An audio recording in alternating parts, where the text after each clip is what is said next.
Hello guys, good morning, good afternoon, good evening. Ituturo ko po sa inyo kung paano ko po in-apply yung YouTube channel ko po after ko ma-reach yung 1,000 subscribers and 4,000 watch hour. So ang gagawin natin, just click apply. After nyan, punta yan sa YouTube Studio. Click na yung step 1, start na lang. Ganun din sa step number 2, start lang din.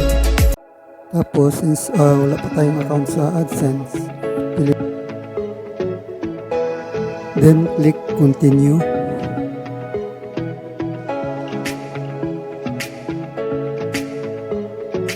After mo maklik, pupunta yan sa Google account na gagamitin mo. Yan yung Gmail account na gagamitin natin para i-register sa AdSense. So yan po. Yan, may pilapan mo lang din yung mga dapat pilapan. Then select country. After ma-select yung country, i-accept mo lang yung terms and conditions ni AdSense. Assign nyo po, pwede i-translate yung English or Tagalog. Kung after ninyo basahin, yes nyo lang din siya. Pero kung hindi nyo babasahin, pwede nyo i-diretso, i-click lang yung yes, i-check nyo lang yung yes.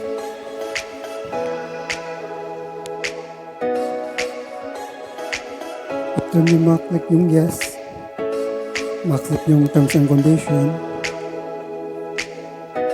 then click create account. So yan po, pupunta yan sa Google AdSense. So dyan po sa Google AdSense, bali magpifill up ka ng mga details nyo po, personal details, which is kung yun po ang gagamitin para makasahod ka sa YouTube, which is yun ang gagamitin nyo po. So yan po, nag-process pa lang. So yan po, yun, account type, individual or business. Then name and address, dapat po walang mali sa pangalan. Yun din po sa address na hindi nyo gagamitin po. Pero mag-fill up ng personal details, babalik ko sa YouTube Studio, tingnan nyo, step number 2 in progress. Then after na ma-validate ni AdSense yung account nyo, mag-send po sa inyo yan ng email.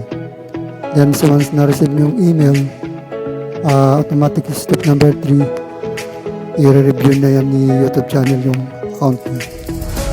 So once sa atin, since na nagbago tayo ng information account, so yan po yung email na natanggap po kay AdSense. So once na matanggap nyo na po yan, tulad ng sabi ko po, automatic i-review na ni YouTube channel yung account nyo po. So once na ma-review ni YouTube yung account nyo po, or kung pasado kayo hindi, mag-send sila ng email sa inyo. So yan po, step number 3 in progress. So sa atin, na-apply natin ng within 2 days na proban tayo ni YouTube. So once na ma-approve na ni YouTube or ni YouTube yung account nyo po, pwede nyo na po ma-monetize yung account. So yan po, sa atin, maswerte naman. First time nating in-apply. Pasalamat sa Diyos at na-aprobahan agad. So yan, once matanggap nyo po yung email na yan, so isa ka ng ganap na YouTubers. Pwede mo nang umpisahan na i-monetize yung mga videos nyo po. So yan po, salamat sa panonood at God bless.